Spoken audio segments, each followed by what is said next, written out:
Olá pessoal, nessa aula de hoje eu vou fazer a resolução de mais alguns exercícios em linguagem Python e vou fazer alguns de função.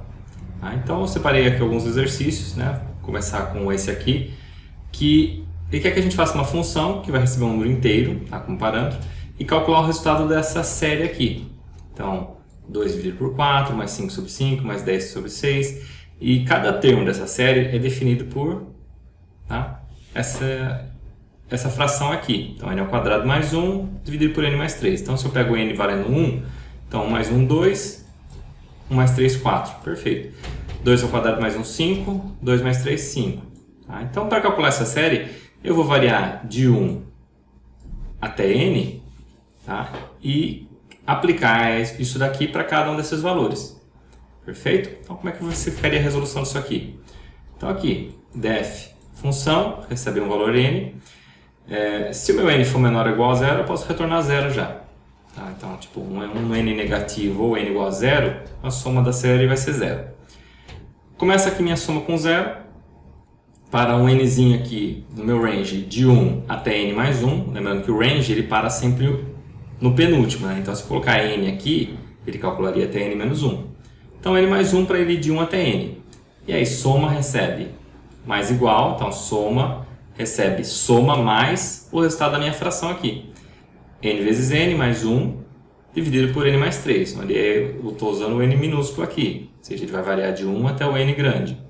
Tá? Terminou de fazer essa repetição aqui, retorna soma. Eu vou ter o resultado da minha somatória de frações ali. Aqui um programinha para teste. Então, vou ler um valor n, tá? Converti para inteiro esse valor, chamei a função, calculei o meu s aqui, mandei imprimir o resultado s. Perfeito? Então, bem simples esse exercício aqui da gente resolver. Basicamente, fazer um forzinho ali e percorrer todos os números ali para a gente poder calcular aquela série. Vamos para o próximo. Tá? Então, vou fazer uma função, vai receber duas strings e fazer a intercalação, letra por letra dessas strings. Tá? Então, pega uma letra da primeira, uma letra da segunda, uma letra da primeira, uma letra da segunda. Tá? Então, como que eu faria isso? Perfeito. Então, def intercala, recebe string 1, string 2. Primeira coisa que eu tenho que ver é o tamanho dessas strings. Porque elas podem ter tamanhos diferentes, então uma vai acabar antes que a outra. Então, eu vejo aqui o tamanho mínimo. Tá? Então, o min do tamanho da string 1 e o tamanho da string 2. Então, calculo o tamanho das duas strings, pego o menor deles e é o tamanho mínimo. Criei uma terceira string vazia. E agora, for i, no meu range aqui, tamanho mínimo, então eu vou de 0 até tamanho mínimo menos 1.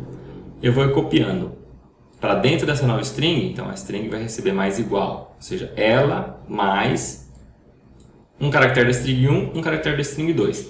Vou fazer isso, tá, seguindo esse tamanho mínimo. Tá? Então, uma dessas duas strings elas vão terminar, tá, quando eu terminar de percorrer o meu for. Tá? Então, vou copiando do caractere da string 1, caractere da string 2. Terminei o meu for, o que eu tenho que fazer? Copiar o restante dos caracteres de uma das strings. Então, fiz aqui que minha string vai receber mais igual, então é ela mais o que eu quiser concatenar no final. String 1 de tamanho mínimo até o final, mais string 2 de tamanho mínimo até o final. Eu não sei qual das strings terminou primeiro, pode ser a string 1 ou a string 2. De qualquer modo, se for a string 1 que acabou primeiro, esse comando aqui vai retornar uma string vazia. Tá? Então eu não tenho que verificar quem acabou primeiro. Posso fazer a concatenação das duas. Tá? Quem acabou primeiro vai retornar uma string vazia. Feito isso, retorna a string concatenada. Aqui eu tenho um exemplo de uso. Então, a string 1 eu coloquei os números ímpares, string 2 os pares. Se eu mandar fazer a intercalação agora, o que ele vai retornar? 1, 2, 3, 4 e assim por diante. Vai juntar a primeira com a segunda string. Perfeito? Tá? Então, essa que é a ideia de você fazer a intercalação da string. Então, calcula o tamanho mínimo e aí percorre, seguindo esse tamanho mínimo, concatenando sempre um da primeira e um da segunda. Depois juntam o que sobrou. Ok? Terceiro exemplo que eu tenho aqui de função. Tá? Vou fazer uma função para determinar a quantidade de números primos abaixo de n. Então eu vou digitar um número n e eu quero saber quantos números primos tem abaixo desse número n. Então, por exemplo, 10, eu quero saber quantos números primos tem abaixo de 10. Então, vai lá, 2, 3, 5, 7. Opa, tem 4 primos. Então, se eu digitar o número 10, eu quero essa resposta, 4. Como é que eu vou fazer isso? Bom, eu montei duas funções para isso. A primeira função, ela verifica se um determinado número é primo. Então, eu passo um número n aqui e ele verifica se é primo. Vai retornar verdadeiro ou falso para isso. Então, começo verificando. Bom, se o meu n é 2, eu já retorno verdadeiro aqui porque ele é o primo, é o único par primo. Se não, o que eu vou verificar? Vou fazer aqui um for de i, tá? Indo no meu range, começando em 2, até o n dividido por 2 mais 1. Tá? Então eu vou até metade do tamanho do n, somando mais 1 para poder incluir. Né? Por exemplo, se fosse o número 4, 4 dividido por 2 daria 2. Então ele iria do 2, tá? Até o 3 aqui. Então, para poder incluir corretamente o intervalo do meio aqui, eu somei mais 1. E aí eu faço o quê? Pego esse meu número n aqui e divide por todo mundo que está dentro desse intervalo aqui gerado pelo range. Então, n, o resto da divisão por um número i aqui, verifica se é 0. Se deu 0 uma dessas divisões, eu posso retornar false já. Por quê? Significa que não é primo. Tipo, eu consegui fazer a divisão do meu número n por alguém. Então, por exemplo, o número 6, você vai tentar começar a dividir ele, opa, já deu a divisão por 2. Então, ele vai falar que não é primo já. Se eu conseguir terminar o meu for e não conseguir fazer nenhuma divisão da resto 0, eu posso retornar true. Cheguei num número que é primo, por exemplo, 7. Ele vai testar todos os números aqui, 2, 3, 4, e vai ver que não consegue dividir nenhum deles. O 7 não é divisível nem por 2, nem por 3, nem por 4. Então, vai retornar true.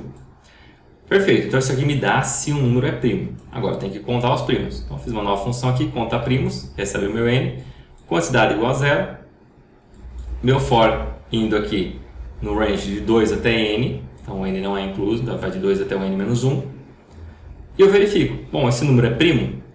Esse número i aqui, ele é primo? Sim ou não? Se retornar verdadeiro, tá? Então ele entra no if, soma mais 1 no meu quantidade. E eu estou imprimindo o primo aqui só para a gente verificar. Tá? Terminou de executar o for, returne quantidade. Tá? Programinha de teste aqui. Rolei um valor n, tá? Guardei o n aqui. Meu s aqui está recebendo o resultado da função conta primos. E eu imprimo ele aqui depois. Perfeito? Então, uma função para verificar um número é primo, outra só para contar. Daria para fazer tudo numa função só, mas eu decidi separar porque fica mais fácil da gente entender o problema. Perfeito? Espero que tenham gostado dessa aula aí. Qualquer dúvida, vocês deixem aí no comentário. E até a próxima.